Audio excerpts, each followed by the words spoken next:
This is TJ Legacy, host of the Soapboxx Podcast. The live stream will start shortly, but make sure you like our Facebook page, follow us on Instagram, and tell all of your friends and family that the most infamous podcast on all your streaming services is about to go live. TJ, what's goody? It's HB. Can I just big you up real quick with what you're doing with the Soapboxx? Listen, anytime somebody takes their platform to educate and inform the culture of hip-hop with politics, pop culture, doing what you're doing and being responsible with your platform, I can't do nothing but salute you, TJ. Keep doing what it do. Keep repping for the culture. Nothing but love and respect for me, baby. Peace. Tell me what's really good. It's Peter Rosenberg, Hot 97, ESPN, WWE, Cheap Heat Podcast, all that. Big shout out to my peoples over at the Soapboxx, all right? My man TJ, Legacy Cole, the whole Soapboxx crew.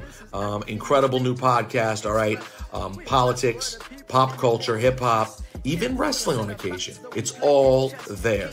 So go subscribe and make sure you tune in to the Soapboxx. TJ, what up, man? Appreciate you. Peace to the planet. Charlemagne the God here. What's happening, TJ Legacy Cole? Salute to you, King. Salute to the Soapboxx Podcast. The Soapboxx Podcast is an independent black media podcast, and they talk hip-hop, politics, pop culture, mental health, social justice, a lot of my favorite subjects. Check them out, man. Tune in, subscribe to them. You never know. I'm out here looking at all the different podcasts that are moving and shaking out here because, I got the Black Effect Podcast Network, so I'm going to be checking y'all out, TJ. All right? Keep working.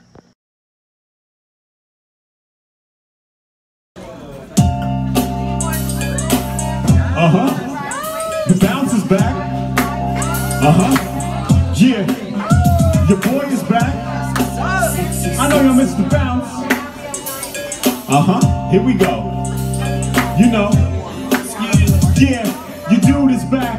Maybach roof is back. Tell the whole world the truth is back. You ain't gotta argue about who can rap, cause the proof is back. Just go through my rap. New York, yeah, where my truth is at. Where my hustlers, where my boosters at. I know you don't care what you do for stacks. I know the world blades through your back. The wall, you gotta do that. I've been through that, been shot at, shoot back. Gotta keep a peace like a Buddhist. I ain't no new jack, nobody gon' Wesley snipe me. It's less than likely, move back, let out breathe, Jedi Knight. The more space I get, the better I write. But ever I write, but if ever I write, I need the space to say whatever I like. Now let's just I stay fresh to death, boy from the projects, and I'ma take you to the top of the globe. Let's go. Woo! Yeah. It's just me. And I ain't gonna tell you again, let's get ghosts in the phantom. You can bring a friend, we can make this a tandem. You can come by yourself and you can stand him. Best believe I sweat out weaves, get afro puffs like R-A-G-E. All you get if you can move it, backing on up like a U-Haul truck. Then run and tell the thugs you heard Hobie knew. He and the boy for real make beautiful music. East to the East Coast, Snoop is. West Coast, what faces to Houston. Young Ho in the house, it's so necessary. No bra with that blouse, it's so necessary. No panties and jeans, it's so necessary. Now, why you frontin' on me? Is that necessary? Do you look like a lame who don't understand a bra with a mean shoe game? Who's up on ... and is ever weighing? Ma, are you insane? Let's just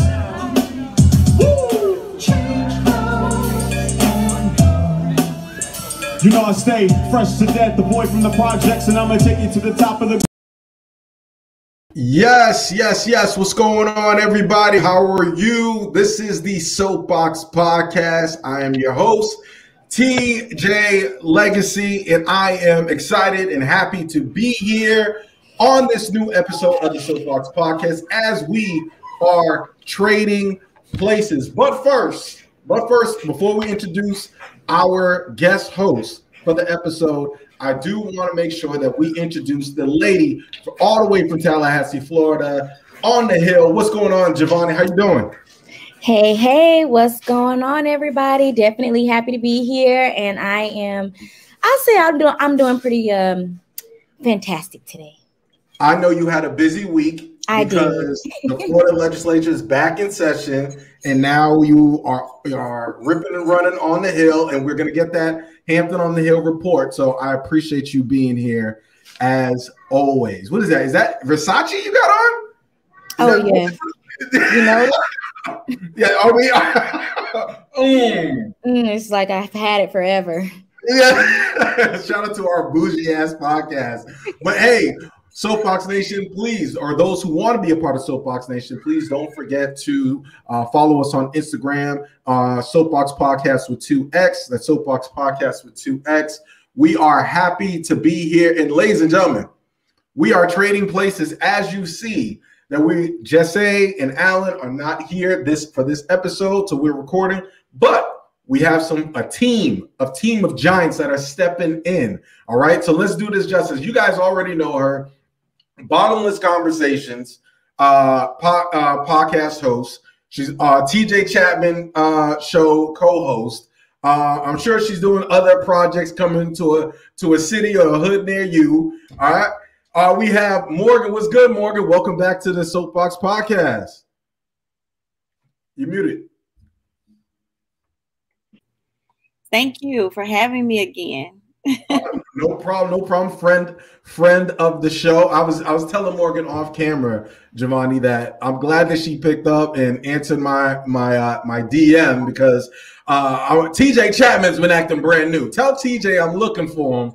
He ain't called me. TJ got a new show on the Culture Radio, and he's been acting brand new. But I'm glad Morgan's still with us. I mean, hey, I'm still humble.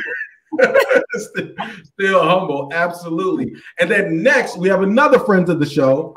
He's been on the podcast. You guys know him. He's a comedian, former TMZ producer, who actually we met on our very first episode. Our very first story for the Soapboxx Podcast, which was the bunny out there on the Easter bunny beating up homeless folks.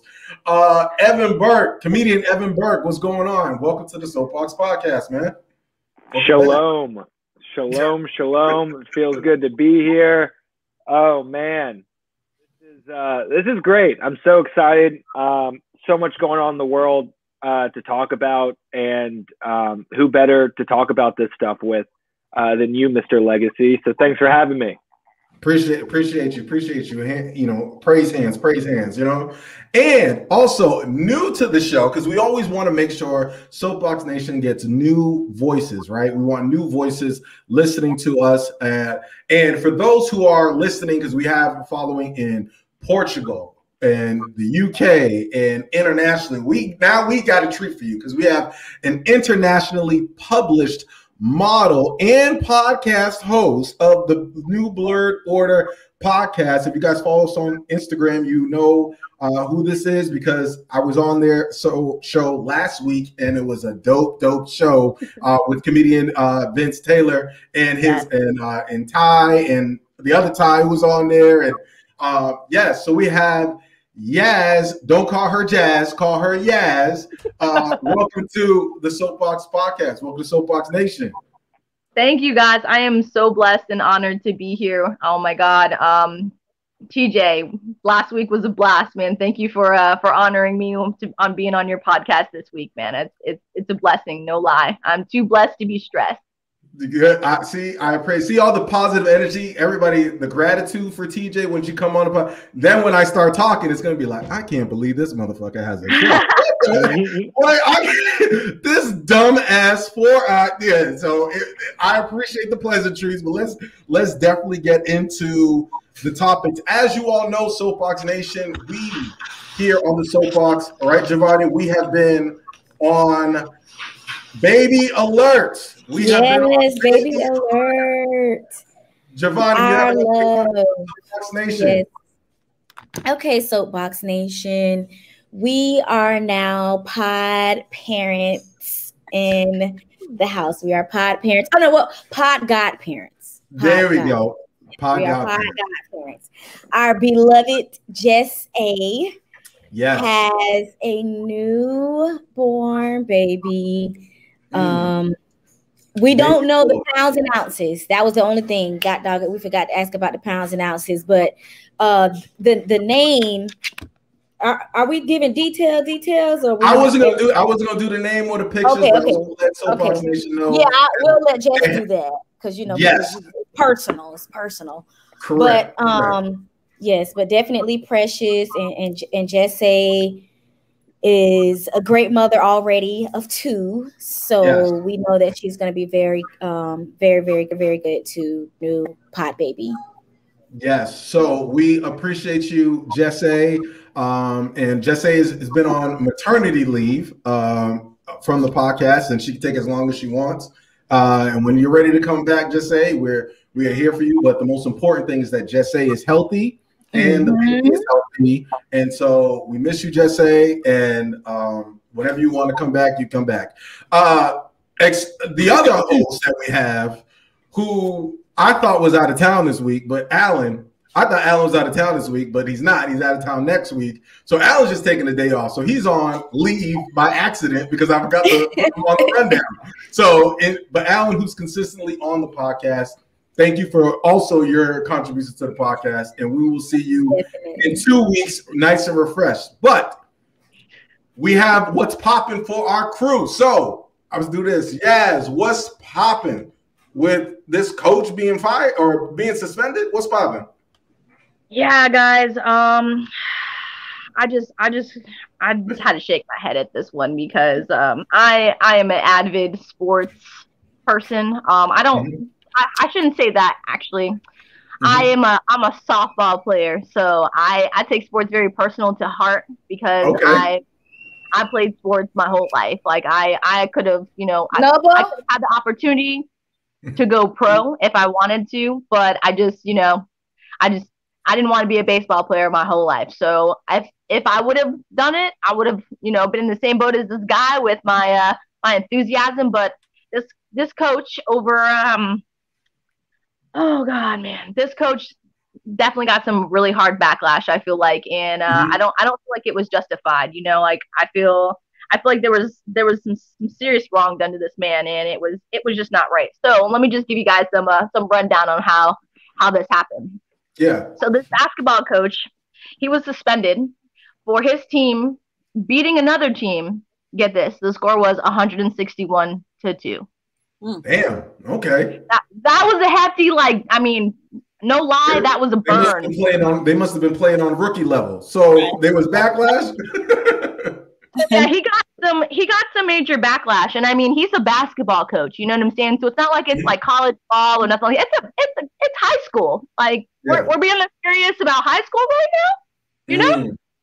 And what about the coach of the team that scored 2 points? I think that guy should be fired. What are you doing, guy? Thank you.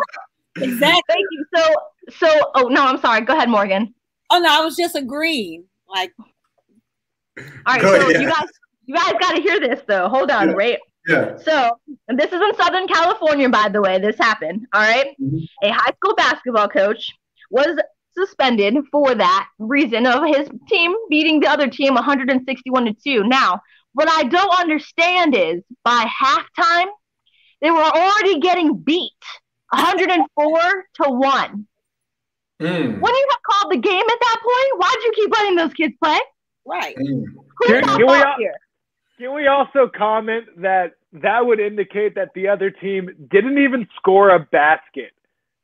Both of their points came from foul shots. Yeah. They weren't being guarded. Ugh. What a horrible basketball team. Thank you, Evan, for pointing that out, because that was my main point in this. They didn't even score. They got a penalty shot. Why were they even there?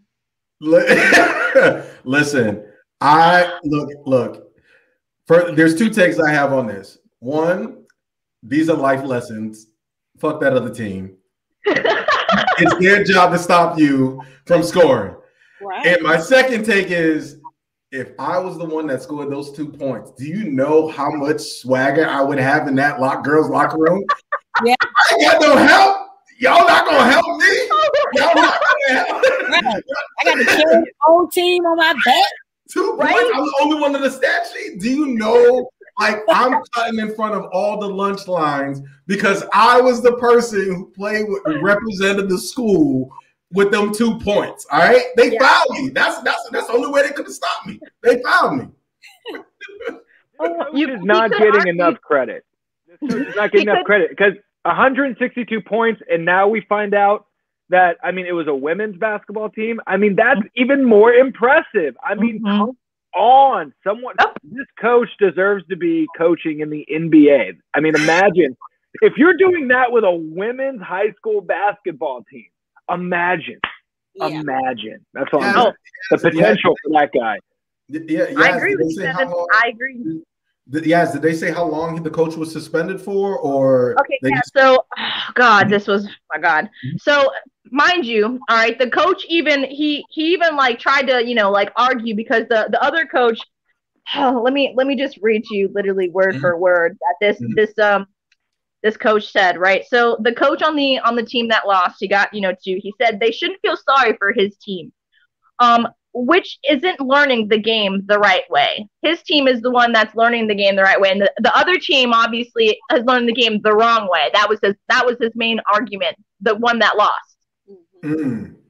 Right? And I'm like, how does the other team not learn the game? I mean, obviously, the only way you scored was 2 penalty shots. So I think I agree with you, Evan.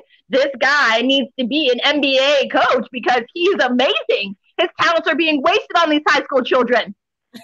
We're not talking about the defense to keep an opposing team to not score a basket. I mean, that defense is incredible. I mean, we're not talking about the real things here. I mean, we're mad about something that we should be in awe of.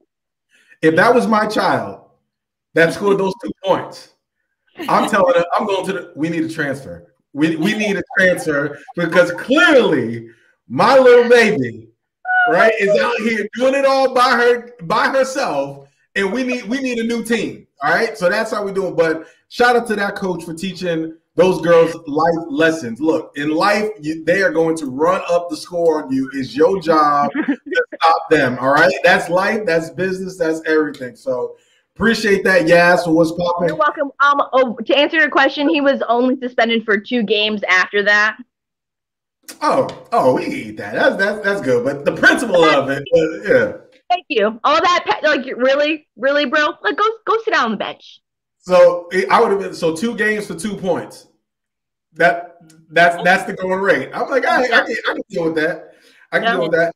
I know everybody's the Soapboxx Podcast is a Florida-based podcast, and we are going to make sure that we update you all on what's going on in the Florida Legislature that went into session this week. But we're going to have Hampton on the Hill later on. But before we do that, Evan, I want to know what's going on with this controversy with Governor Cuomo in New York. Let's get into that. Let's get into it. Let's talk about Governor Andrew Cuomo over here. So we all know this guy, right? And like, I don't know if any of us really knew of this guy before the pandemic. I mean, maybe we did, but not really. But we all know Governor Cuomo really rose to fame about this time last year, right? Where basically you have Donald Trump going on TV, spewing a bunch of nonsense. We have no idea what he's talking about. And then you have like what appears to be the more level-headed, like our New York grandfather, Governor Cuomo, that would kind of, he would basically balance out what we were seeing on TV. Trump would come out and say something crazy, and Cuomo would be like, slow down. So we all gained a lot of respect for this guy. I think that at the time we all, in moments where we felt like we couldn't trust the president to tell us what was going on, we looked to Cuomo. And, and at the time, a bunch of New Yorkers are dying. People all over the country are dying, and Cuomo looks really good. Then what we find out very recently is a couple of things. One thing in particular, which is there were news rumblings of it kind of as it was happening and slowly after in the fall. But there was a report that came out recently that, tons of, older people died in New York, nursing home folks, and that right around the time of numbers being reported, they weren't being reported accurately, mainly because of, they said they were overwhelmed, but really, they thought it might look bad. The reasonings are, I think we all know why we would act a certain way in that situation, but, either way, it's inexcusable. And then what we also find out is that, recently multiple women have come out and accused Governor Cuomo of sexual harassment. One of the things ranges from a couple of aides that say that they felt like he, unwanted touching or just weird advances. And then one thing was, that they say was that there was someone who's accusing him of unwanted touching and kissing at a wedding.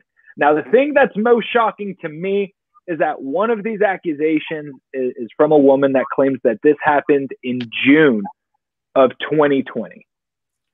June of 2020. Oh, so he's doing that pandemic makeout? This is a pandemic. Attempt at love, which is very weird. And not only that, this is at a time when he's going on TV and he's claiming to, have somewhat of a high, I don't know, moral high ground or something. I don't know, but he's trying to position himself as this guy to be trusted. But then, the press conference stops. It appears that he's trying to, play the power hand and be like, did you see me just on TV? Did you see that press conference I just did? Huh? Pretty hot, right? I mean, how weird is that? So he's pandemic pimping? He's pandemic pimping. I mean, pandemic pimping. And I mean, I don't know. Here's where I'm at with it, is accusations are accusations. I do believe they all need to be investigated. The thing that makes something like this so discouraging is if he was just a governor that just kept quiet and did his job and didn't act like he was doing better than everyone else, it wouldn't be so offensive. But the fact that he's like, you guys are all doing it wrong. Oh, look at you, Florida, bunch of idiots. I mean, y'all should be offended by this guy. I mean, Cuomo shat all over Florida. I don't know if I'm allowed to say that word. Oh, you can cuss. You can do whatever you want. I said chat. I don't even know if that is a word. I'm barely the damn host. You can say, but you know what? You bring up an interesting point, right? And that's an interesting point as far as the dynamic when it comes to power, right? And when it comes to women. And I definitely want to get our women's take on this, being Women's History Month, right? Am I correct? Is Women's History Month in the month of March? Yes. You said something very interesting, which I believe it's true, and I don't think you said it to be nefarious. It was, if he wasn't a governor that was in the spotlight, this probably doesn't come out to light in the media, but because he made himself to seem like he was, the governor during the pandemic and had this big bravado, it kind of put a target on his back where now they're weaponizing these allegations, whether they're founded true or not. They're weaponizing it against him because it's a political hit rather than actually caring about the victims in the sexual harassment case. So, I mean, I want to toss it. I mean, did you have a question or do you want me to toss it to the ladies? Well, I mean, the real question is people are calling on him to resign. And I know that if I was in the situation, if I was in a position, like if I don't think I did anything wrong and I think it's just a political hit, I'm not resigning. I'm just going to say, because, that's kind of admitting defeat and admitting default. But with everything going on with Cuomo, you want to talk about the nursing home scandal, as they're calling it. You want to talk about some of these, accusations. And he did apologize. He did admit, man, my behavior might have made people uncomfortable and I don't feel great about that. So he's not denying it. So I guess the question is, and again, the fact that we found out this happened during the pandemic, right? Do you answer those calls to resign if you're Cuomo? What do you think, Morgan? I'll kick it over to maybe I'll ask Yasmeen. I don't know. Oh, well, we'll get to I'm gonna switch to Morgan, then we'll get to Yasmeen. Yeah, Morgan. Yeah. Morgan, do you think that because of I know that Governor Cuomo did say that he wants an independent investigation into the allegations, but he's also said he refused to resign. Do you think that the allegations are severe enough that he should resign right away? Or do you think he should have his due process in his day in the court of public opinion? I mean, nothing I hate worse than a creepy old ass man. I think it's disgusting, especially when it's unwanted. You know what I mean?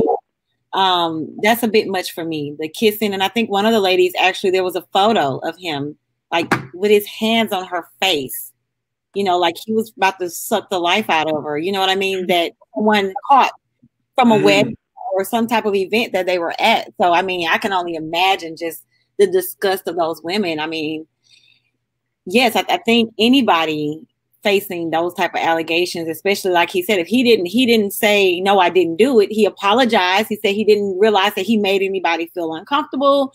So for me, that says a lot. That says that the actions happened, and I'm sorry that y'all didn't like my advances. That's how I. What do you think? What do you think, Yas? I don't know. I mean, one or two is a different story, but when you got a bunch of different women with a bunch of different allegations that are all type saying that you're creepy as hell, I'm sorry, but a creep will always be a creep in my book. So you think where there's smoke, there's fire?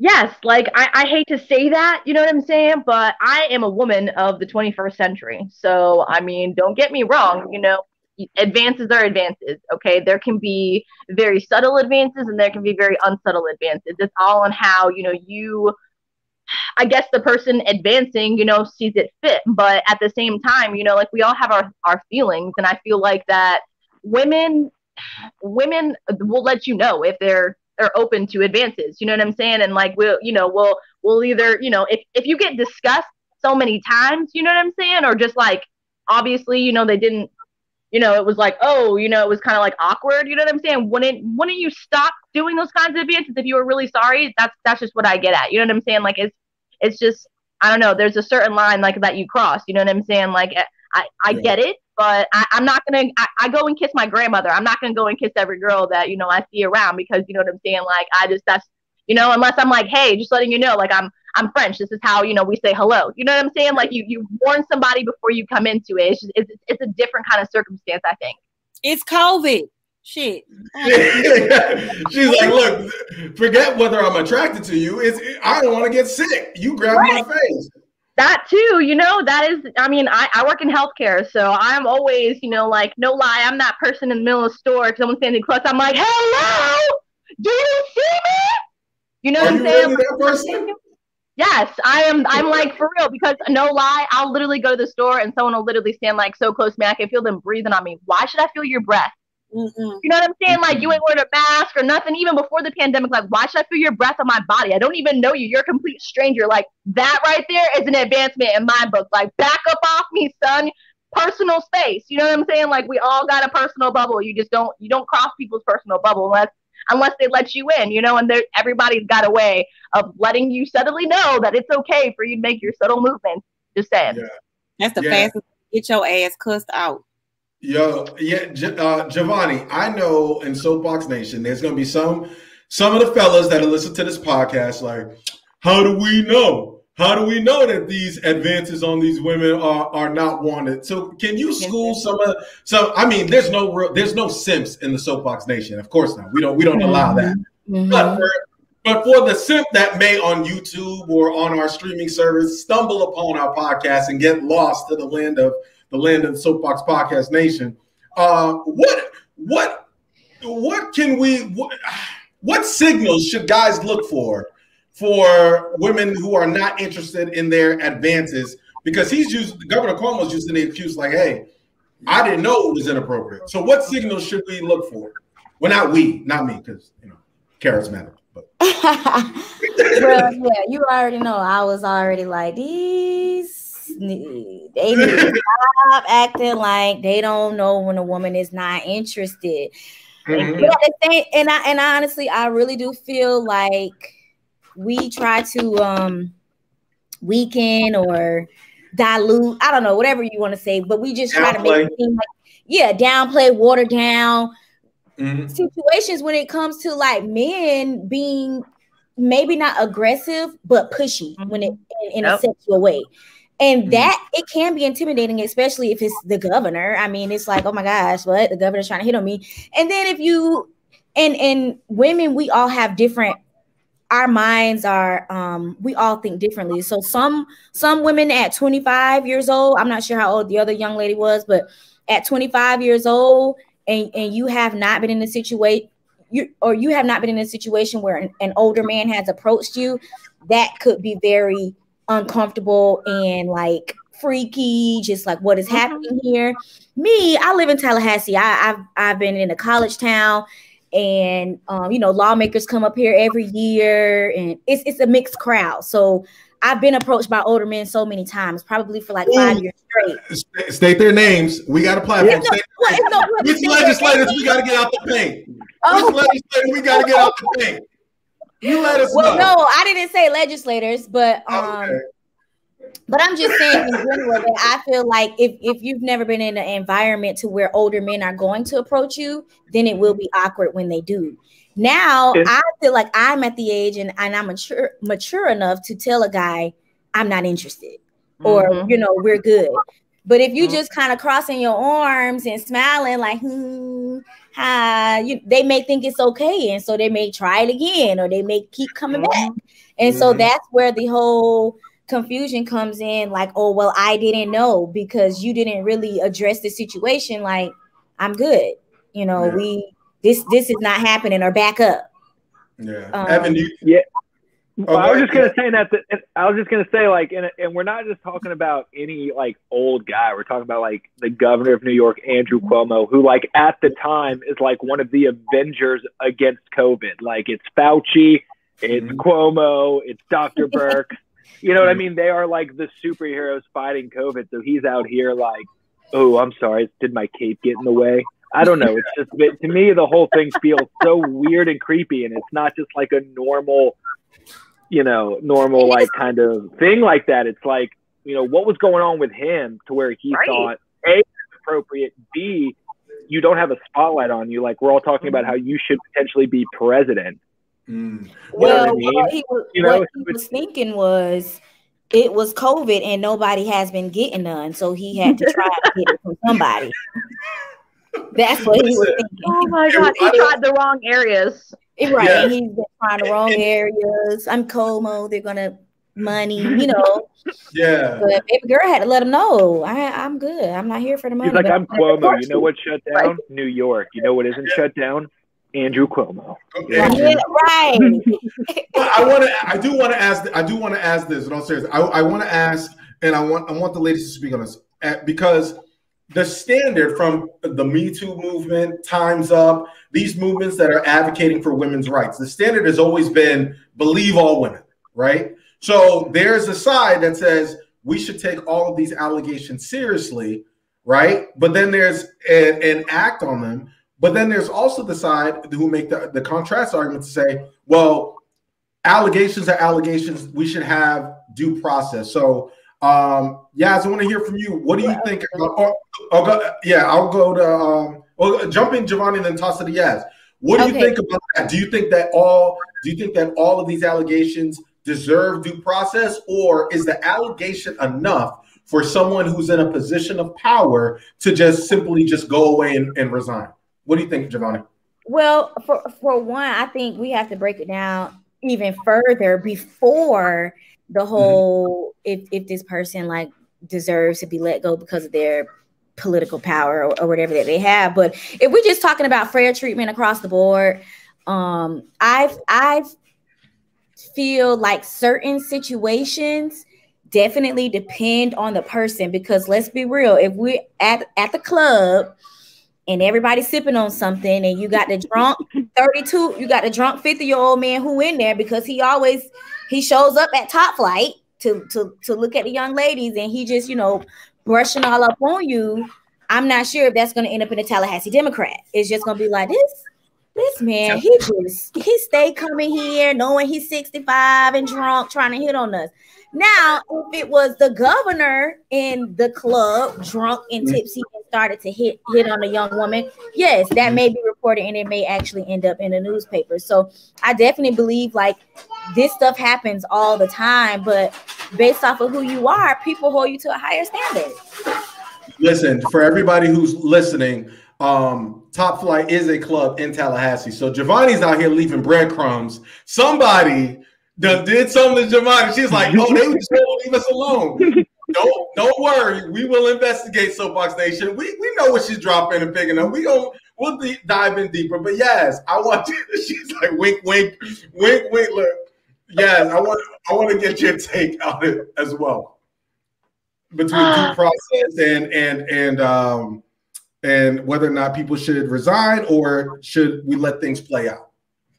So I think, okay, and I also said this on our podcast that I have, with the guys that you were, on the New Blurred Order the other day on one of our episodes, that if you're a celebrity, no matter what stature of celebrity you are, if you're in the tabloids or you are in, if you're a celebrity, you have to uphold a certain kind of, let's say, virtue. You know what I'm saying? Only because, like, you're being, there's all eyes on you constantly. You know what I'm saying? So no matter what you do, you have to keep that into consideration. No matter what you post, we're in the 21st century. So the internet is your worst nightmare. No matter what you post, no matter what you say, no matter what you depict, how you say it in that manner as well, can and will be used against you. So people have to understand that first and foremost. And more people need to get more woke on this situation, because we are in a time where voicing your opinions and what you got, your feelings on the internet is a big thing, and it needs to stop, because it's no lie, it's ruining people's careers and it's ruining people's lives, and it's just kind of, it's getting to a point where it's like who's doing what and what are they saying? You know what I'm saying? And that's like where the president kind of, the governor kind of takes play, is like, I feel like, if you're in a certain stature, you should be held to the same kind of laws that we are upheld to, because you are a citizen of America. Are you not? So why is it okay for you to be held in a higher stature than anyone else? If you have certain allegations against you, yes, I feel like you should resign, only because of the matter of fact is that not only will it hurt you more staying in your limelight trying to fight that, but at the same point in time, like, that can hurt your career later on as well. I mean, look at Kevin Hart. You know what I'm saying? Like, one tweet ruined his career of being the host of the Emmys. You know what I'm saying? So it's just like, it all depends on like how you perceive, what you're doing.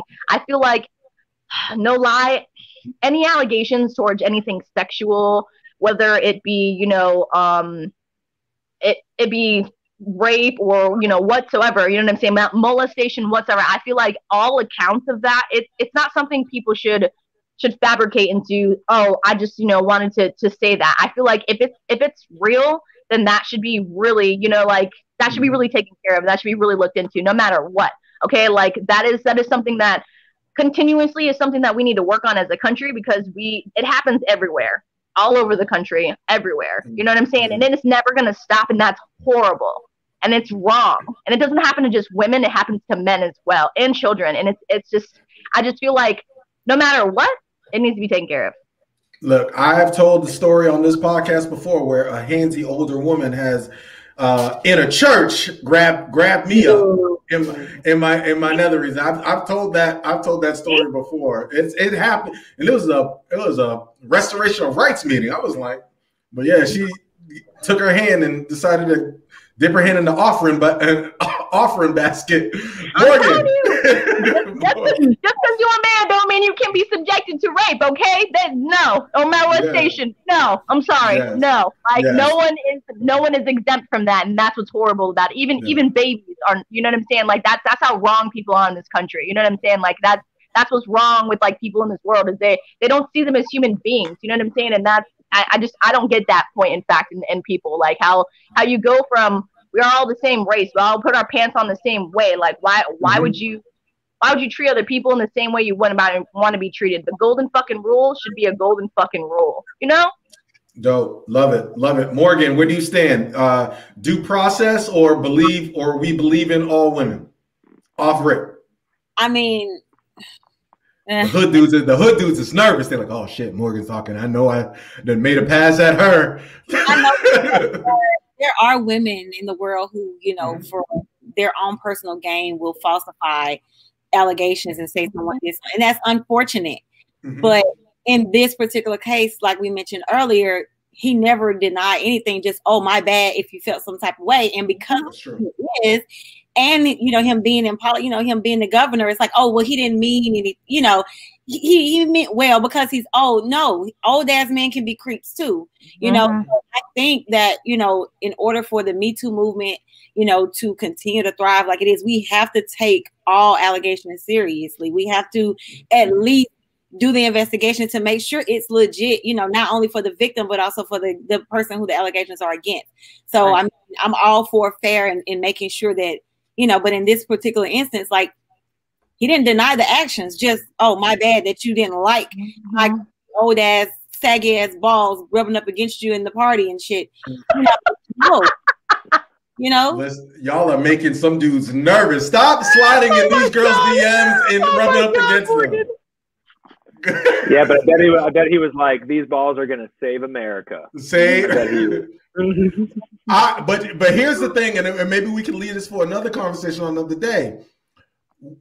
What's good for the goose is good for the gander. If we're going to have a standard when it comes to elected officials and sexual assault or sexual harassment allegations, we just elected someone who has allegations as well. So we can't, that's what I don't like. I don't like how it's like, oh, let's get Cuomo. And then there's the other guy who, when we talk about, well, no, we'll forgive. We don't believe her. We'll forgive Joe Biden because it's convenient. And then we'll vilify Trump because he got a slew of women that have made allegations against him. So I wish that there was a universal standard. And I think we definitely have a lot more work to do when it comes to. Well, have you seen the Epstein documentary? Oh, she said the E word on the Soapboxx Podcast. It just got real. Go ahead. Now they're like tapping it. My bad. No, I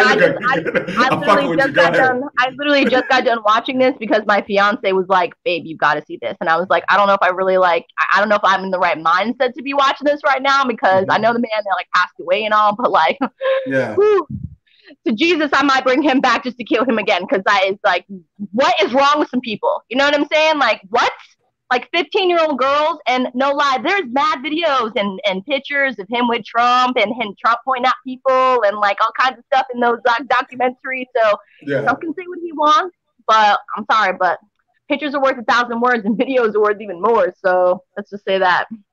No, I honestly, I get you. I hear you. Listen, let's switch gears. Giovanni is here, ladies and gentlemen. The return. It's Florida. Legislature has been in session. They're now in session, and we just happen to be fortunate to have a superhero on the Hill. So Hampton on the Hill has returned. Giovanni, what's going on? Give us an update. How was your week on the Hill in Tallahassee, and what should we look out for? I know we got HB1 and SB 484. Tell us a little bit about that. Yeah, so busy week, even with the Capitol kind of having their restrictions to the public as far as not allowing just the public to enter, and only if you have permission to participate in some of these committee meetings.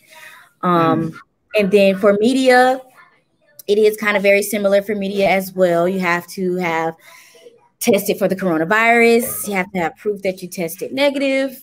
You are not allowed to personally go to lawmakers in their offices anymore randomly to have conversations with them or to interview them. So it's very structured, and it's good to protect the people. But of course, there has been a lot of opposition for how the legislature is just handling it, because people want to be able to participate in these committee meetings. People want to be able to participate from across the state via Zoom, which they also cannot do. You're either here in Tallahassee to testify a couple of blocks away for the Senate, or you have to sign up to testify in the House. So it's a little bit different, but a couple of legislation that I am keeping my eye on, as well as what I think will be the priorities for this year. Of course, the budget, how much COVID relief and things are going to be allocated to healthcare providers, prisons, education system, child care, if they're going to expand Medicaid. Those type of things are really on the table right now. We have a protest bill, we have an anti-riot bill, which people are also calling an anti-protest bill because I wouldn't say because from my standpoint, but from what the people are saying is that it disproportionately impacts Black and Brown communities. Absolutely. It adds more bodies to Florida's already overcrowded prison system, and it impedes on basic freedom of speech rights. So those are just some of the. And isn't it true that Governor Ron DeSantis has made that bill a priority? I mean, ever since the George Floyd protest that was going on this summer, and a lot of the Black Lives Matter protests, they Republican, and this type of legislation has been going on all across the country. Like they're trying to have legislation where they are impeding on your First Amendment rights and making sure that you, as far as freedom of assemble and criminalizing youth, really, because we got young folks that are out there who are protesting. They're trying to stifle your voice. So it's some crazy. Well, I wouldn't even say crazy, but it's some tough penalties in this bill. Like if you get caught protesting, and it turns into a riot, you can be charged with a felony, which is like the number one thing. You cannot post bail. You have to wait until you have a court hearing, so you will be in jail till however long they see fit. They've created a new crime called mob intimidation, which pretty much means like anybody that's trying to convince other people to change their mind on a certain issue is considered intimidating, and you could also be facing jail time. And that's Florida, y'all. Yeah, that's Florida. That's how Florida rolls. And I think the other, I don't know, it's another big one that a lot of people are complaining about. I think it's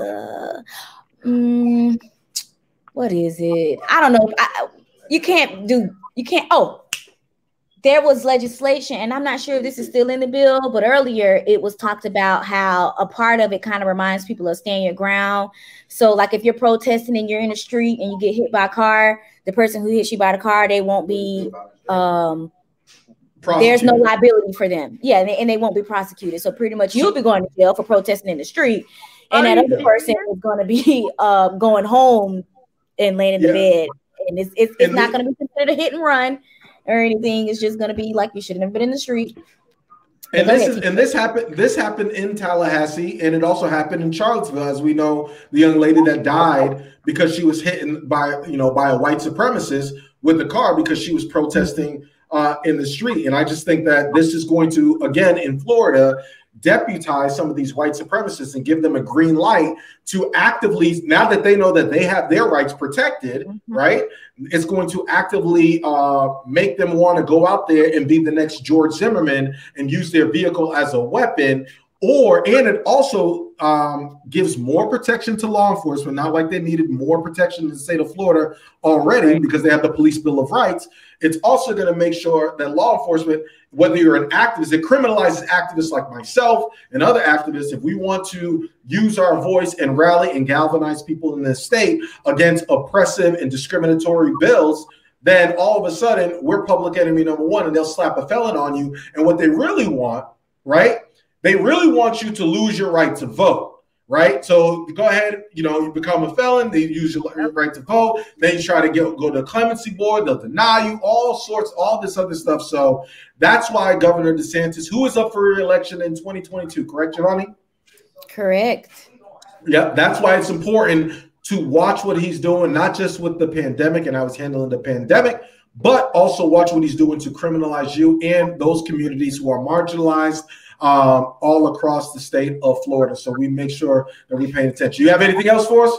Yeah, I was just getting ready to say, speaking of being up for some of the candidates for, well, this person wouldn't be reelected, but Senator Bracy, there was an article saying that he was considering running for governor. Really?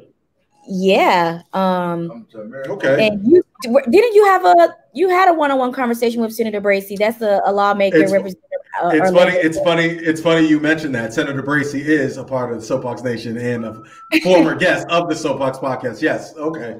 So and he's actually my senator in my district.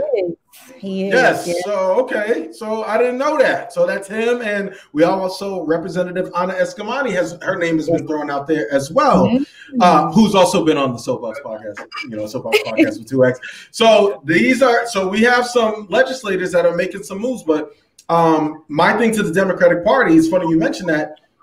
It's 2021. The election is in 2022.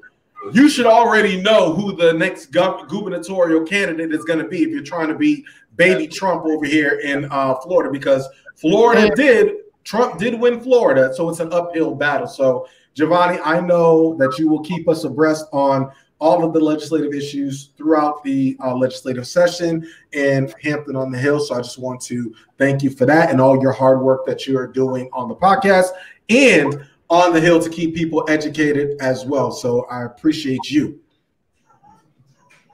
For sure. All right. Oh, let's move on. In other news, speaking of beef and people going back and forth, what's going on, Morgan, we got rappers versus wrestlers? What's going on with that? Listen, this is not the Bow Wow challenge. AKA Bow Wow has decided to enter the ring. I don't know which we could do without the album that he says after he drops, he's going to enter the ring, or him actually entering the ring. I don't think we are looking forward to either one of those. No. But yeah, there was some Twitter beef. It started with, I believe, Soulja Boy and Randy Orton beefing. Why Soulja Boy felt the need to hop into this whole wrestling thing, I don't want to see him in nothing tight. There's not an outfit he can put on down to the ring that you don't want to see him in the wrestling outfit? No. My favorite when on Family Matters when Urkel and Carl decided to go. I don't want to see it. I don't think we all want to see it. But Bow Wow himself is very serious. So he says he's training. He has a pro wrestler that's training him. I'm not sure how to pronounce his name. Rikishi. Maybe? Yeah, Rikishi. Okay, yeah, Rikishi. We know that. Okay. Wow. He's being trained by, so he is serious about it.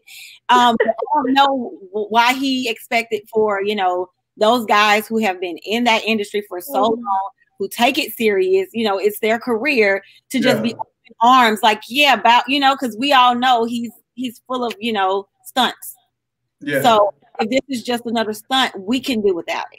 I mean, that's wild. He's being trained by Rikishi. Rikishi is related to The Rock, Dwayne "The Rock" Johnson, wrestling royalty. So I mean, I don't know. I think the Samoan dynasty. Yeah, he said they met a while back. He said that Rikishi said that he's been a fan of him for a while. So he wanted to be a pro wrestler. So Rikishi said reached out to him on Twitter and offered to help him out. And he didn't turn down the offer. So wait. So Bow Wow wants to train. I know Bow Wow wants to train to be a wrestler, right. And then but then Soulja Boy jumped in, and Soulja Boy got into it with Randy Orton on Twitter over his comment. Go ahead. Exactly, and if I was Bow Wow, I would be offended by the tweet that Soulja Boy, maybe, he said the rap. I got the tweet. Yeah, the rap game is faker than wrestling. Now, mind you, Bow Wow, isn't he like producer or something of the rap game show? I would have taken that as a pun. I don't know, because I don't understand how the two, going hand in hand. But wait, can we go back to the tweet? I didn't catch that. So what's going on here? So Soulja Boy threw out a couple of tweets, one being rap game faker than WWE, in which T-Bar, whoever that is. T-Bar's a wrestler for a faction called Retribution on WWE. We'll proceed. Those were going back and forth, and then Randy Orton, of course, jumped in. Fake, they're this prick to step up. He don't like the movies. Consider us actors that do stunts. So he basically let him know, like, this is real for us. We get hurt, we have surgeries, and we get back out there. We do our own stunts, and here you talking all this shit. you know, you want to step into the ring, you know, and then of course Bow Wow steps in as well. So I mean, sounds like just a bunch of back and forth. Like I said, I don't think anybody is really looking forward to any of this shit. Listen, Evan, we all have, I don't know if you guys are from, ladies, are you familiar with Bad Bunny, right? Everybody's familiar with Bad Bunny, the singer? Bad Bunny is currently the 24/7 champion, which means it's a title, it's a title, and you can defend it wherever. Rob Gronkowski has been 24/7 champion, so he's actually currently the 20. That means if he's in the supermarket, Peter Rosenberg, who has been 24/7. Yes, exactly. Yeah. So you can, so you defend it anywhere and everywhere, right? So, but we have Wrestlemania, which is the biggest show in wrestling industry in the wrestling industry. Mm-hmm. Evan, do we want to see Soulja Boy and do we want to see Bow Wow at Wrestlemania? And why would they mess with Randy Orton? Randy Orton's a legend. Why would they? Yeah, I love Randy Orton. I love Randy Orton getting in the middle because Randy Orton just doesn't care. He talks a lot of trash. Don't come around Randy Orton with that mess. But I don't know. See, I'm all about the celebrity angle in wrestling. You know, I love Bad Bunny coming in and doing stuff. I love when Gronk came in. You know, there's tons and tons of times when celebrities enter the ring and it's a lot of fun. I don't want to see this. I don't want to see Bow Wow in wrestling. I don't want to see Soulja Boy in wrestling at all. You know, this is better for one of those celebrity Atlantic City boxing matches that, celebrity, you know, this is not, you know, WWE, you know, is for the more serious stuff. And, you know, don't be calling it fake. You know, that's the one thing about, I'm a wrestling fan. I understand that, you know, I understand the dynamics of wrestling, but the one thing you can't say that wrestling is in any real capacity is fake. What you're seeing is real. You know, there's aspects of it that, you know, it's a show, but, but, you know, when it comes to what they're doing physically, nothing about that is fake. So, you know, Soulja Boy doesn't know what he's talking about. And at the end of the day, Soulja Boy, you're just all right. He's not even all right. He had one great song. That's it. He used to be all right. And thank you. He doesn't even look like he's healthy enough to even pass inspection to even be allowed to say. Yeah, when I worked at TMZ, I'm pretty sure Soulja Boy got robbed by his own crew. It was an inside job. Like, dude, you have nothing. You have nothing going for you. Your own crew. Remember when we had the Soulja Boy challenge where they were talking about when he talked about that story he told Floyd where he was like, "Yo," and then I came in through the door and it was fa fa fa fa, and then like you telling fake stories, like your his street credit's fake. Listen, I've been a wrestling fan since I was small. Sometimes when I watch Raw, it's a bit about nostalgia more so than the quality of the actual product. I enjoy it. My nieces actually enjoy wrestling. These people put their bodies on the line. I want to know, though, because we just got finished with last week, we talked about Meek Mills putting out a rap lyric that was disrespecting Kobe Bryant, right? And now we have another rapper saying a rap lyric or making a tweet disrespecting an entire industry of professional wrestlers, people that are much bigger than him, by the way, and really don't care. My question to everybody is, are we being too sensitive to rappers? Because usually, like, we're living in a different time now. Like, are we being sensitive to what rappers say? Should we really take them seriously? Or is it a point of, yo, if you say something disrespectful, people got to come for you and check you? What is it? I'm opening to the floor. I mean, it depends on what it is they're speaking about. You know, like you said, you know, he's calling these people out like this is their career.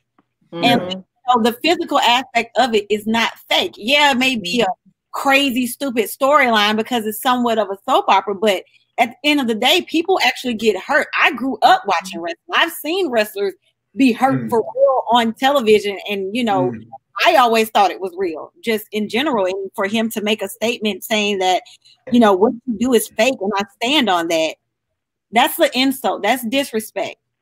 It was disrespect. Nobody actually. Who the hell called you over here? We didn't even. we didn't send for you, Soulja Boy. he is getting everything that he deserves. And I think Bow Wow jumping in, he's all about numbers, all about publicity. And he even said in his tweets, like, you know, you guys should be more focused on your social media than you are training, you know, because I'm helping you guys out. You only have 50K followers, yet you're this superstar. So for Bow Wow, I think this is all about a look. But Soulja Boy, I think he's being disrespectful. He's getting what he deserves. You coming over here with the disrespectful shit, and I'm gonna call you on it. Bring your ass in the ring, and I'll show you how fake it is. You know what it is? It's just that, and I think this is not just wrestling, but in real life, there are sometimes people think that because of what you do professionally, that you won't like Sway said. He was like, "Look, I'll shut with Kanye. I'll shut all this shit off, and we can really get down." Like, I think people have become, because of social media, habitually disrespectful, where they feel like, "Oh, I'm gonna just say what I want to say online, but then when I see you, it's gonna be something else." Like, no, there are some people that still subscribe to that on-site mentality where it's like, yo, I don't give a damn. It could be on whenever I see you. So could this also just be a tactic to get more people watching wrestling? That's what I'm afraid of. I am afraid that, look, Vince McMahon and WWE, I felt they're the master puppeteers. Like we said, it is WrestleMania season.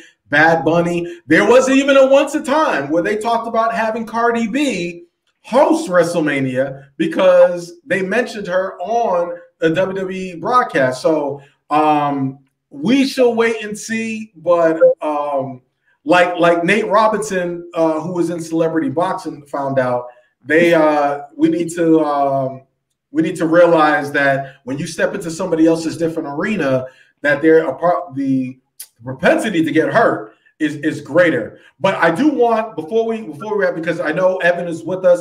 Evan, I want you to make sure, and I know he's gonna go because I think, Evan, you got a gig or a show or something going on. I want to ask you real quick, one, to plug, let everybody know where they can find you, but I also want you to, how's everything been going on the road with comedy, and definitely comedy during the pandemic? How's it been going for you? Yeah, I appreciate that. Yeah, I got a show tonight here in Nashville, Tennessee at Comedy Bar, which is downtown Nashville, right off Broadway. So things have been going okay. Things are slower, obviously. Nashville has still been relatively open as it relates to comedy with socially distanced shows, a lot of things happening outdoors, a lot of things at kind of minimum capacity. But people still out there and people still really, working hard. So, I think that there's also just kind of a whole new shift in how people are choosing to pursue comedy. I think a lot of people are choosing to leave places like New York and LA and head to places like, Austin, Texas, Nashville, Atlanta, maybe even places like, Denver. So I think we're going to see, a whole resurgence in this, maybe direct to consumer route. The gates and the gatekeepers are falling, so it's kind of an exciting time. So I do appreciate you having me here. I'd love to stay on, and I'll stay on for a couple more minutes, but I'm about to go.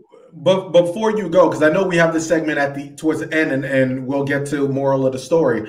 For the stories that you have heard, I know people would want to know from the stories that you have heard, what is your moral of the story? What kind of wisdom can you instill on Soapboxx Nation before you break out ahead? You said, what do you mean moral of the story? Like in terms of life? Like some whether it's life, the stories that you've heard, what lessons can we learn from these stories? From the Soulja Boy story, whether it's from the coach in the basketball, what lessons can we learn from these folks? Oh, you know what, man? I think the lesson that we can just learn is, and I'm learning this too, is just, we all got to lead with love. And, before we act and before we say something, we got to ask ourselves, what am I trying to accomplish by doing this thing? And I think that could, a lot of things could be avoided if, or explored if we did that, So I think if we just keep those things in mind, hopefully one step at a time, we can make the world a better place and our interactions with each other, as great as they can be. Well, listen, Evan, you're more than welcome to stay as long as you can. And then, but you're a friend of the show. I appreciate you picking up the phone call. Don't be a stranger. It shouldn't be over a year I think you were like episode like you. 20 something. We're on episode 81. So please come back to the soapbox as frequent as you would like, as you would like. I do want to toss it over to Yaz because right now we talked about the pandemic, and thank you, Morgan, for your story. We talked about it being a pandemic, right? And we're all about trading places, right? Whether it's wrestlers and rappers, whether it's women and people who are perceived to who are doing the sexual harassment, and we're all talking about trading places. But during the pandemic, the biggest thing has been about, hey, we have these vaccines, but we have a national radio talk show host that was like, nah, bruh, I'm good. So Yaz, talk to us about Wendy Williams, and we also have a clip, but go ahead. Oh my God, Wendy Williams. Can I just say I 100% agree with that, with everything that she said to Dr. Oz from start to finish. I am not getting vaccinated. I have not gotten the flu shot, and I never will. And there's nothing wrong with that. Okay, to each his own. I'm happy other people have gotten vaccinated, but I myself am not choosing to do it. And Wendy Williams is very avid about making sure that she does not openly voice her celebrity voice by telling people to go get vaccinated. And that's what Dr. Oz was trying to, the video that she did with Dr. Oz was trying to just portray the fact that he was trying to kind of push the fact that she has all of this availability to, influence thousands, millions of people, and she has a voice, and people listen to her. And why doesn't she, get, her followers to be more open with taking the vaccine? And she did say, if you've gotten the vaccine or if you take it, good for you. But she's not going to do it. Well, we got the clip, so let's let Soapbox Nation listen to the clip, and then I want to get your commentary and everybody else's commentary on it. Here we go. So, are you planning on getting your vaccine? No. No. I don't trust it. I've never gotten the flu shot either, though, and you and I have talked about that, and several of the doctors on my team talked to me about, Wendy, we'll get the flu shot. I've never had the flu. I'm not getting a flu shot. I very rarely get a cold. I never have headaches. I don't take an aspirin because I feel my heart murmur or something like that. I'm not getting, no, I don't trust it. There, I said it. Yeah. So let me go back to vaccines for a second, because what you say and believe is so important to a lot of people. I mean, millions and millions of Americans choked up. Are going to say, Wendy Williams didn't get a vaccine, so I don't want to get a vaccine. So let me just ask you, if there's anything that could happen that would make you feel comfortable. 10 million people get vaccinated without a problem. Your neighbor gets vaccinated, a sibling, your son gets vaccinated, someone that's dear to you gets vaccinated and does well, that might make you think, just to get past the hassle of having to lie on my back, recovering from COVID-19, or maybe not recovering, is not worth the risk, that I might actually consider this vaccine. I'm not getting the vaccine. Listen, 10 million people and more have the flu vaccine. And how many people per year catch the flu? No, I'm not getting the vaccine, Dr. Oz. I'm not. I don't trust it. And is there something in particular you don't trust about it? The fact that it was made quickly, the fact that we don't have enough follow-up? What specifically is bothering you about it? Doctors are really smart people, but doctors don't know everything. And that's been proven as well. I'm not getting the vaccine. And I'm not saying that you shouldn't get the vaccine, everybody watching. I'm just saying I'm not getting the vaccine. Dr. Oz was like, bitch, I'm trying to help you. They about to cancel. You about to lose all your money, Wendy. You're going to lose your show. I'm trying to help you. Oh, yeah. But go ahead, Yaz. Yeah, it's just crazy because I agree with her, and a lot of people, I work in the healthcare. I'm a chiropractic assistant. I see up to 25 to 30, possibly 40 people a day. You know what I'm saying? And I'm constantly taking them on and off therapies. I'm very close contact with them, and multiple people ask me like, "Are you going to get vaccinated?" Like, have you thought about it? What are your feelings? And my feelings are, I haven't had children yet. My fiance and I are waiting just a couple more years, to have kids. And I don't want to put something in my body that I don't really know what it's going to do to me in the next couple of years. Like look at the polio outbreak in the 50s. You know what I'm saying? You don't really know what's in this because we haven't done enough research. We haven't had enough time. Yes, I get that, possible scientists and everything have gotten, far with their research and everything. But I'm sorry, it takes years to develop a vaccine that helps people, and they push this so quickly, and it's not just one shot, it's 2 shots, and another point is, when you get the vaccine, you're not guaranteed to not get it again. That for me is a big problem. You know what I'm saying? And they also say, I have multiple patients that have gotten the first vaccine and the second vaccine. They still have to wear masks. They still have to, they still have to quarantine, after they get the vaccine, and it's just everyone has their own, feelings about this. And I don't feel like anyone's wrong. If you feel like you want to get vaccinated, get vaccinated. If you don't, that is your right as a human being to not put something in your body that you are not 100% comfortable with putting in your body, especially being a foreign substance. You don't really know what it's about. No. Listen, I've always said, I'm not saying I won't get the vaccine, but I'm gonna just let everybody cut in front of me. Like, exactly. I'm gonna let y'all go ahead and get the kinks out first.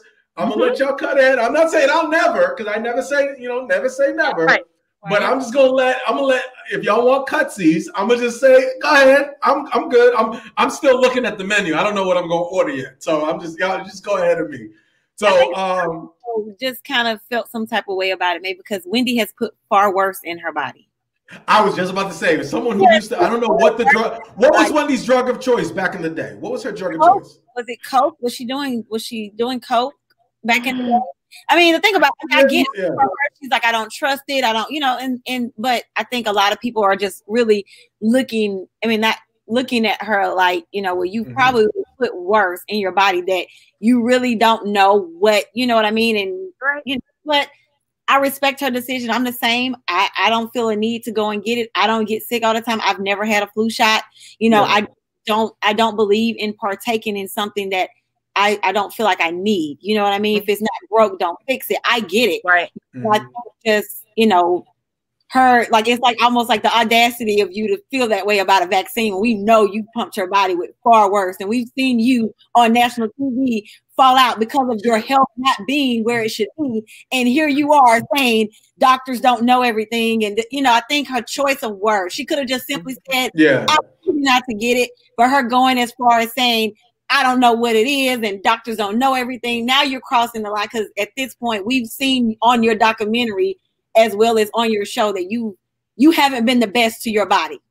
Listen, as a bigger black man who used to drink Four Locos, I can't give medical advice. I used to that was a great name drop. Oh my God. I used to be out there with the Four Locos before, like that used to be my pregame before I drank liquor. Look, I wasn't always established, okay? I'm not, there's some hard times here.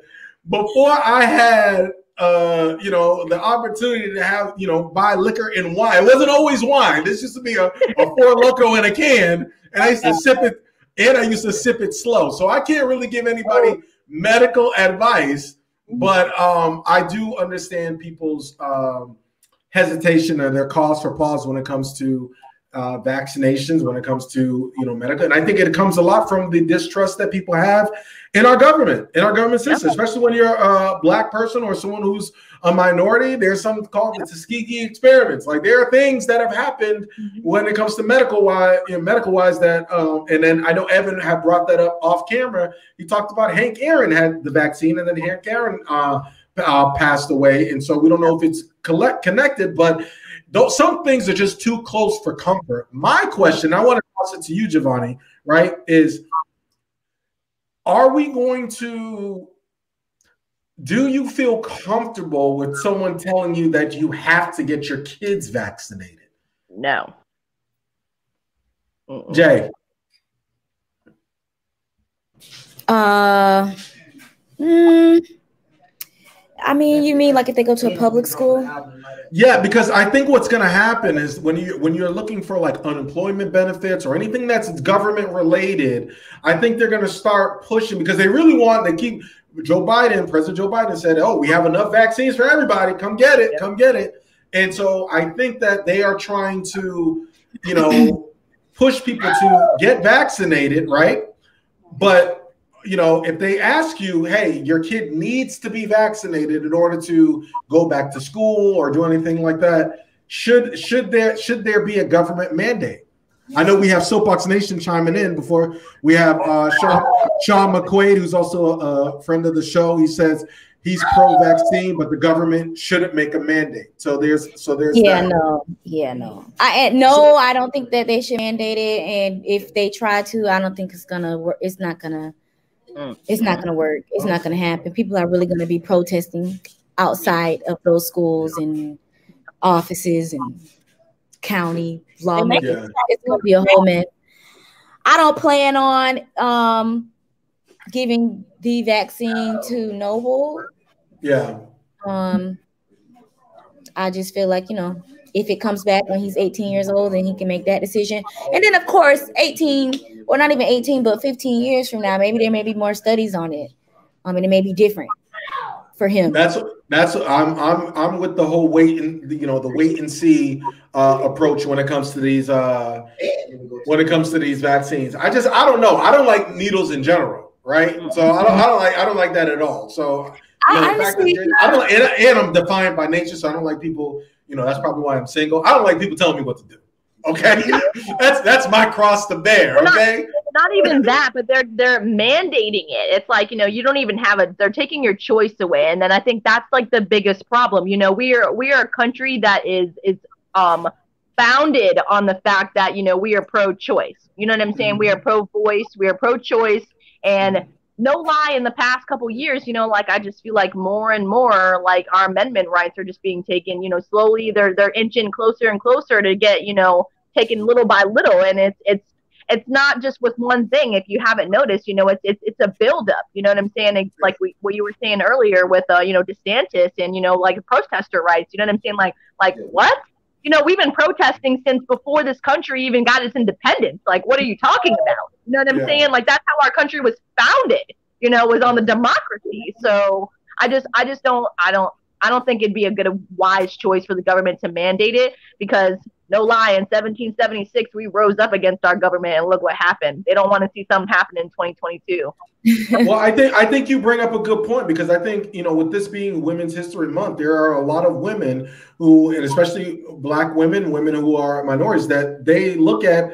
They also aren't trusting of what's going on medically. The Black women are, you know, especially when it comes to the medical field and the treatment of how they are in these hospitals. So I think you brought up a good point, and I thank you for sharing that. You're like, look, I want to have children in the future. I don't know if this is going to affect. You know, I'm still young, and you know, a lot of people, you know, there's still a big controversy whether you know, vaccines give children autism or, you know, like autistic type of, you know, like tendencies and stuff like that, and giving them so many at such a young age, you know, and that's another thing that, you know what I'm saying? Like, that is your right as a human being to make those choices, not only for you, but for your kin. I don't want to be in a country where that right is taken away from me. This is why we live in a free country. We don't live in a dictatorship. This isn't era of Castro. You know what I'm saying? So it's just like, I feel like if they try it, it's not going to be a smart move for government at all, because, you know, like I said, 2022, things are happening. And if they slowly keep taking, you know, try to take our liberties away, we're going to end up fighting back. And it's not going to be peaceful. Like, you know, like they think it's going to be. It's going to be like 1776, you know, it's not going to go peaceful. So for those in the Soapbox Nation, what she's saying is fuck around and find out. Y'all think it's going to go one way, but it's going to go another way. Go ahead, Giovanni. Another way. No, but I was getting ready to say, people are saying getting the vaccine is like having sex without a condom. You just never know what you can catch. 100%. Well, I would say wearing a mask. If you don't wear a mask, you don't wear condoms. I know if you can't wear a mask on your face, you out here giving that condolingus, you doing this, you getting that scatting going on. I know if you got a problem, talk about. If you got every excuse not to wear a mask, you the ones that don't ask to be like, you ain't got a condom. You just, I've never done this before. No, put your mask on. Make sure, you know, because, you know, those be the ones. Anytime you fellas know when we in the pandemic and there's a girl like, oh, I don't even want to wear that mask. Dudes be like, The other thing is like, while it is a large proportion of African Americans who do not want to get the vaccine, there is a large portion of African Americans who do want to get the vaccine. And so I just want to throw that out there for any of the listeners. Like, these are just our opinions about the vaccine, the vaccinations. But why we got to go first, Giovanni? Why did? Because Sean McQuaid just put out, and I appreciate you, commenting and being a part of Soapboxx Nation. He said vaccines need to be more available to the minorities. Why we always got to be first? Y'all let other groups be the guinea pigs of it all. Because I'm telling you, those Trump supporters, those Trump supporters, they're the ones that's not out here trying to get the vaccine. So let them go first, and then us minorities will sit back and be like, okay, we'll see. Let the Duck Dynasty folks go first, and then we'll go after them. It shouldn't be the minorities go first. As the Black community, I think we were hit the hardest with this COVID situation because we gather more than Black communities. We're going to barbecue down to grandmama's house for whatever.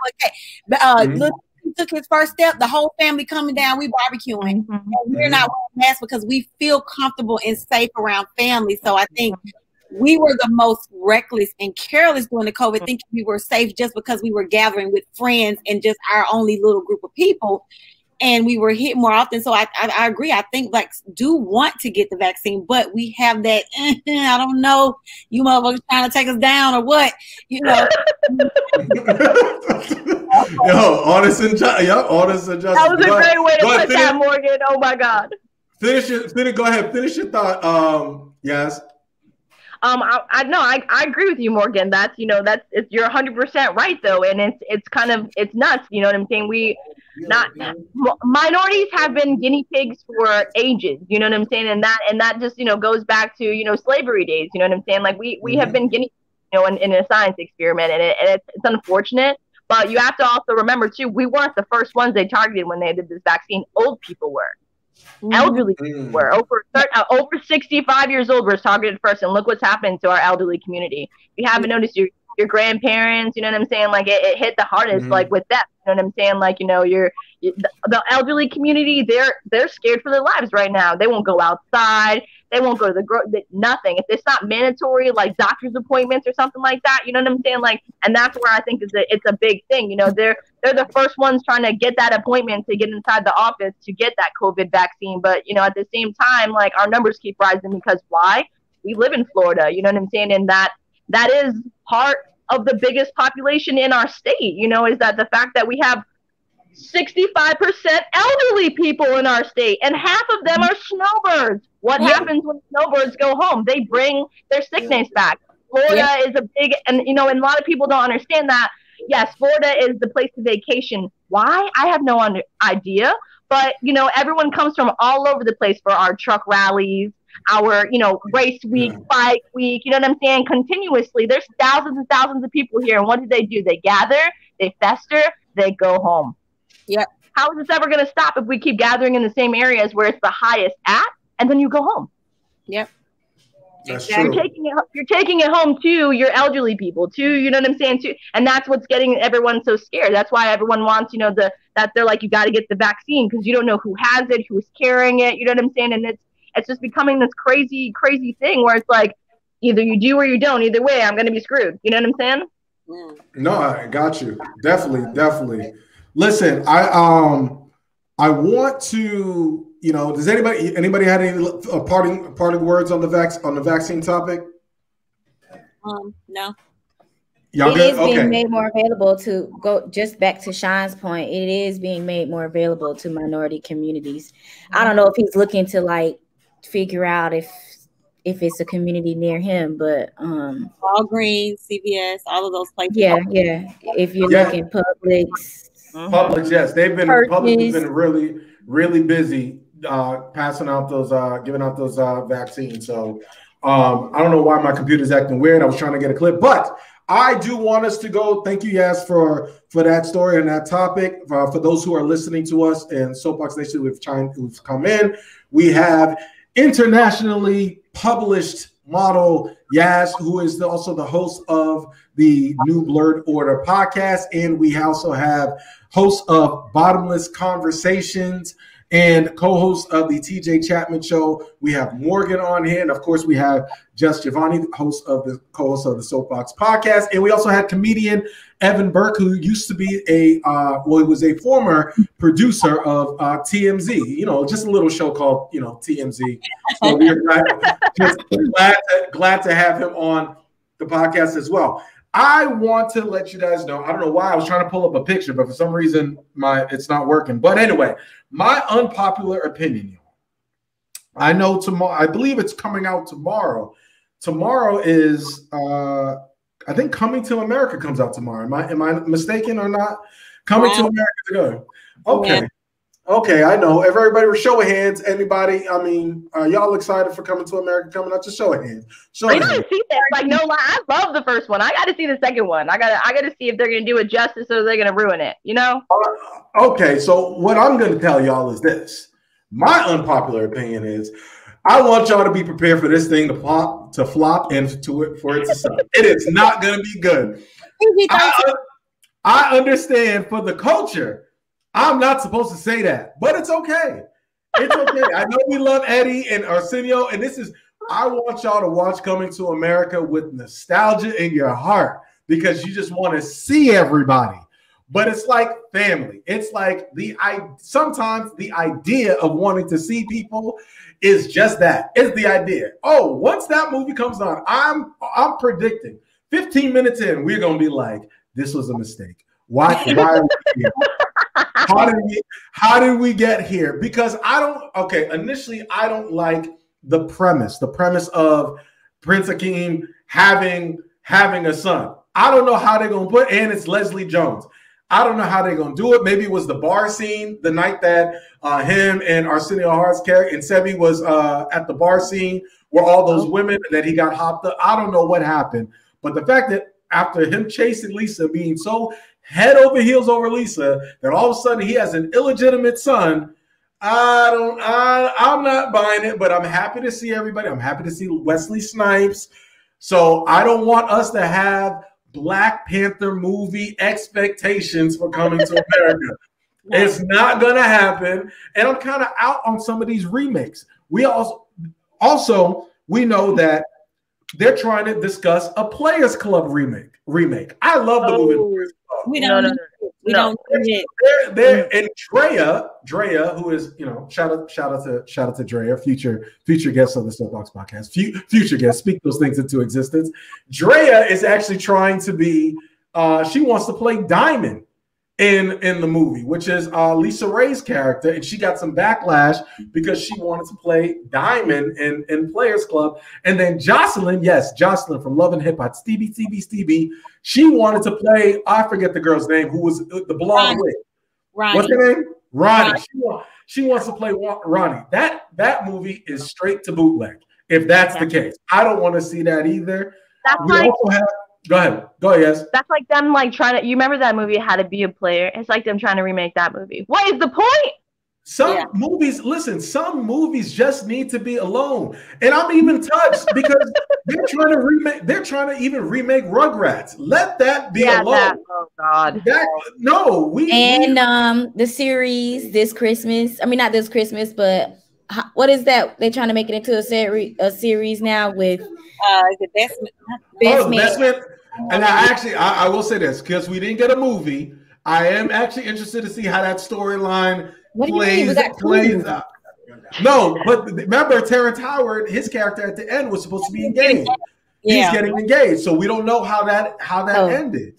All right. So and we have people like Alan. Remember, we have people like Alan who didn't see any of the movies, and we had to roast Alan about it. He didn't see Best Man Holiday, Best Man, none of that, right? So Giovanni gave him homework because he was in the chat afterwards talking about, can y'all send me those movies? I didn't get it. I didn't watch it. So we shame people here on the Soapboxx Podcast into doing the right thing for the culture. And then they also have Ice Cube was talking about that since Tiny, he died, and Pops died.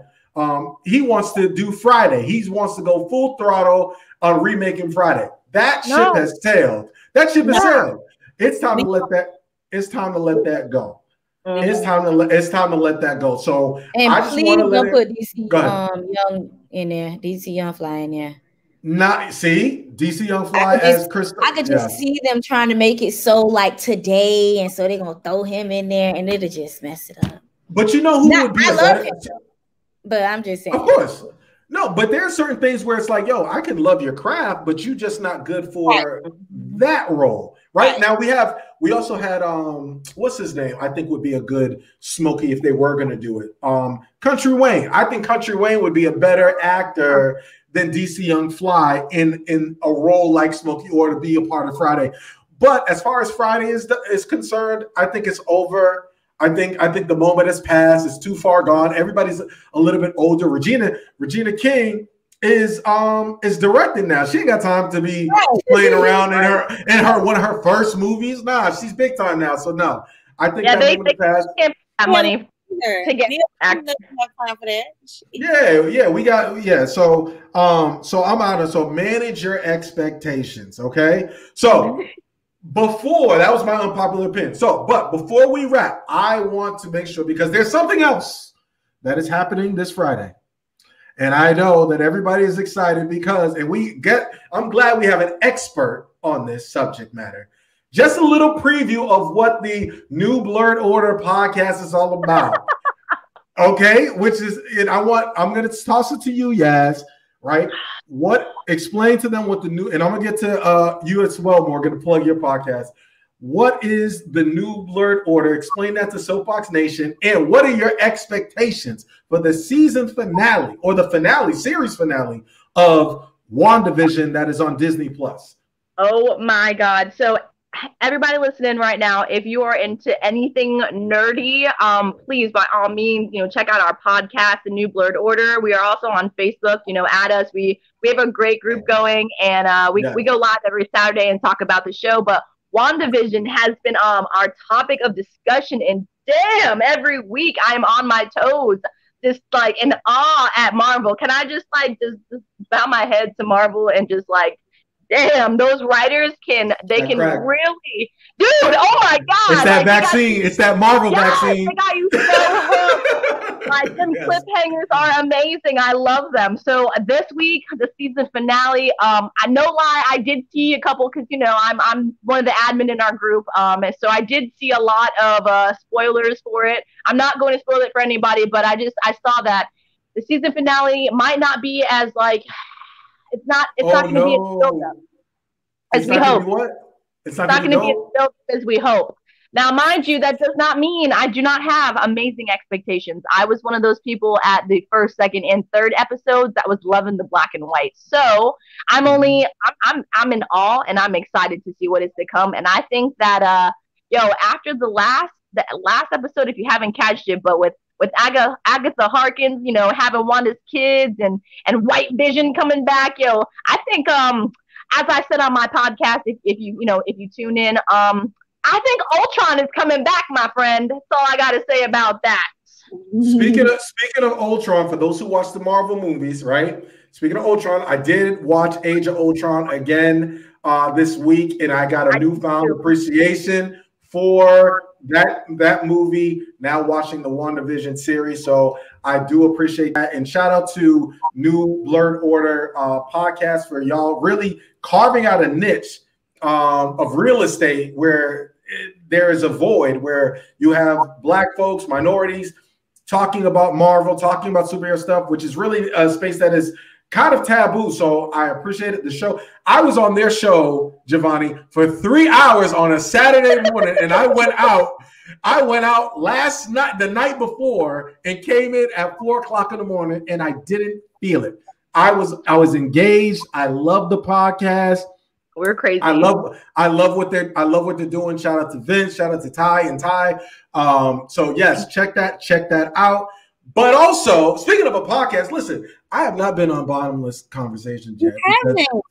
For some reason, my relationship advice has not been solicited for the Bottomless Conversations, and that needs to change. But Morgan, please tell us, let's plug your podcast. Please tell us what Bottomless Conversations is all about. And you could also toss in TJ Chapman show. But TJ Chapman he's too big for the soapbox now. He's too big. But go ahead. What's Bottomless Conversations? Yes. So Bottomless Conversations is exactly what it is. It's we sit down and we have a conversation. It's not scripted. We don't have subjects or anything like that. We just kind of go with the flow so that everything is organic and natural. There's definitely an open invite. I don't, have a criteria for anyone coming on the podcast. If you're just someone that has, an opinion about something, or there's something that you want to talk about, we can talk about it. It's bottomless. It's endless. Just like I like my mimosas. However, there's nothing off limits. Can I bring my wine? I can bring my wine too. Is that okay? You can bring whatever you like to drink, your wine, your whiskey. Whatever you like to drink, whatever you need to be lit before you come. But, I always tell people, if you're going to come, be ready, because you will get lost in the sauce, because it goes. And we can be talking about, mind-blowing sex one moment, and, men, making sure they know their rights in the court system, when it comes to, being with their kids and things like that. So we just talk about whatever. And it's every Tuesday at 6 p.m. on the Culture Radio. And of course, on Tuesdays as well, I do co-host with TJ Chapman at 8 p.m. So what's happening, family? TJ Chapman here. What's happening? That's the voice. You are welcome anytime. You're free on a Tuesday at 6. Come on by the studio and we can rock it. Listen, love what you guys are doing with your podcast, with your stuff, everything. And I think that's what the Soapbox is. Giovanni, you know this. We are iron sharpens iron. We're not one of these podcasts that decide, we have our listeners. No, if you have your podcast, we want to share it on you. This is the Soapbox. This is the platform to do it.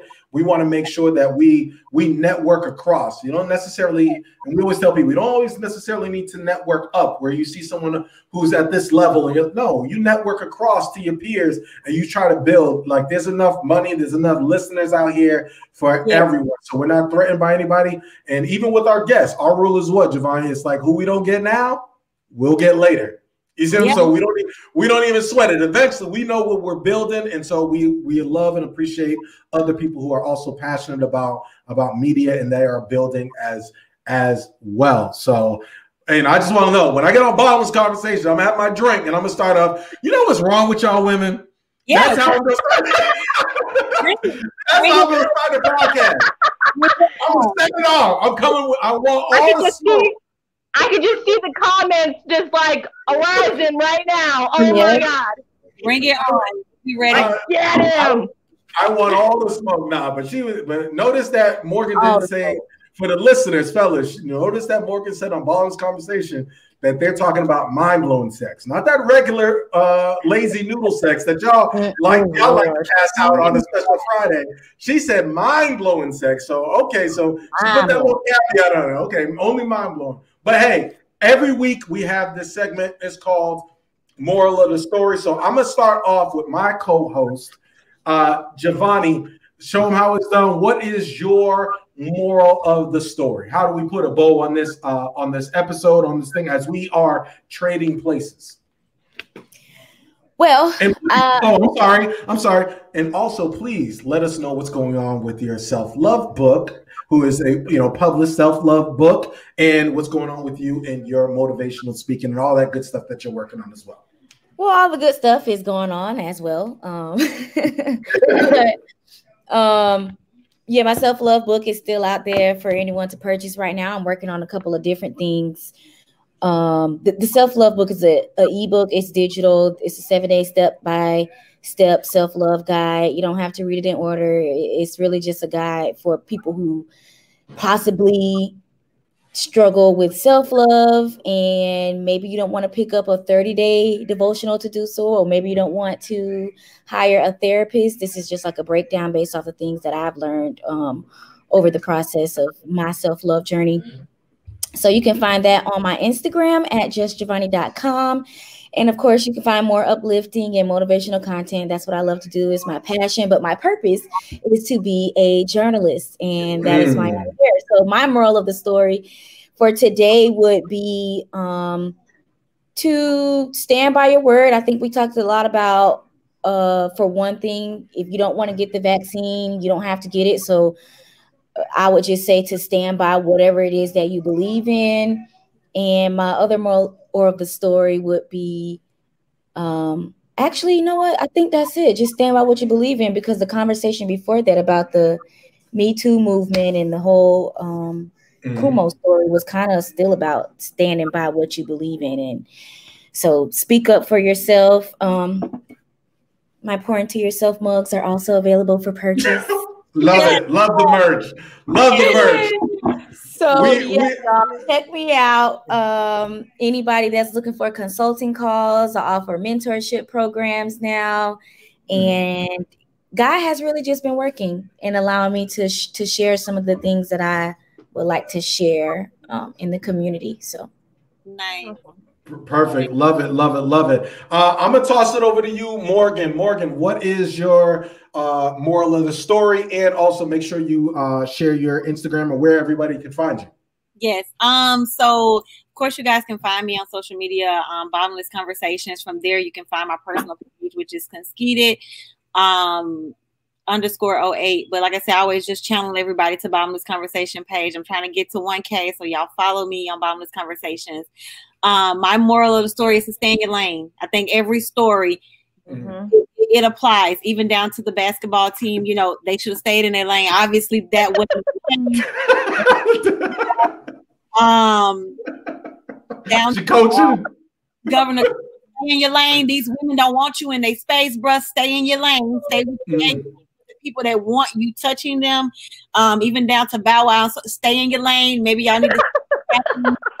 You know, Wendy Williams, I get it. You don't want the vaccine, but to tell us that doctors, stay in your lane, sis, stay in your talk show lane and your drug lane, and not tell us that doctors, you know, it can't be trusted. So overall, just stay in your lane.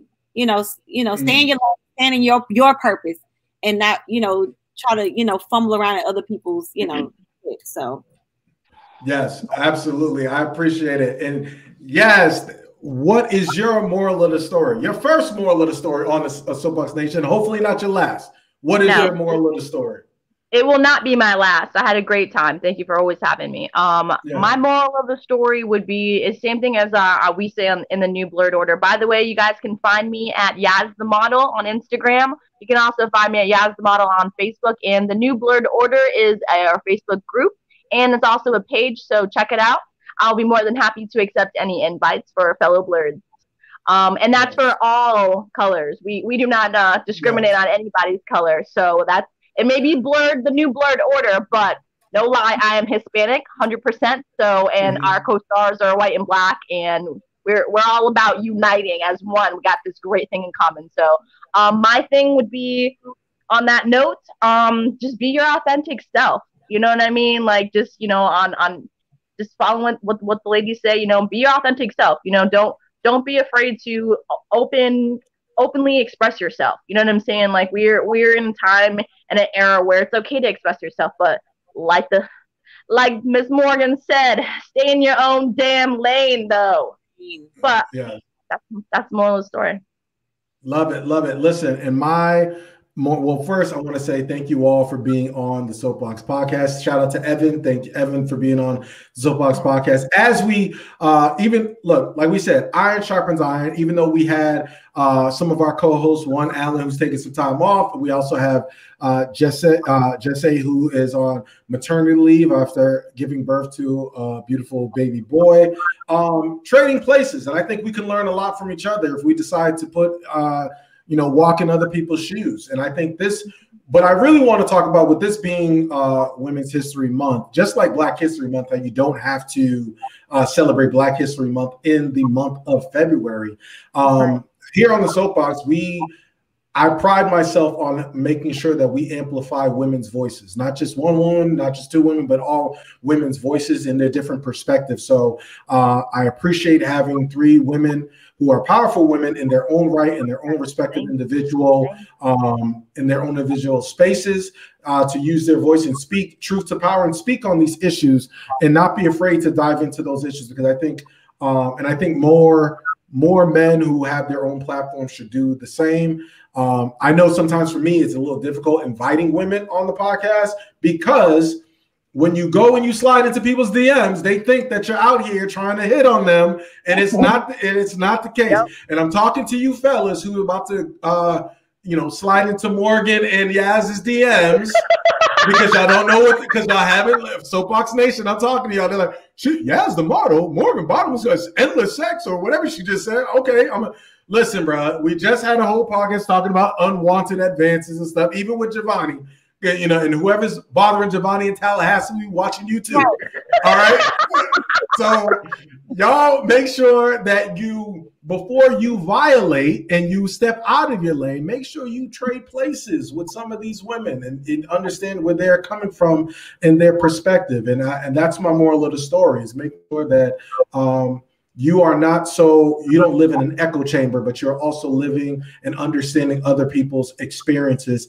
And we can also uplift and empower and amplify women's voices outside of the month of March. And let's continue to do that moving forward. So with that being said, I appreciate each and every one of you for being on the Soapbox Podcast. So let me make sure I do this right. So for Alan, for Jesse, for Yaz, for Morgan, and for Giovanni, just Giovanni and Giovanni, right? This is the Soapbox. This is where we pose too, by the way. We do our little pose because I'm going to take this picture or whatever. This is the Soapbox Podcast, and we are out. Peace.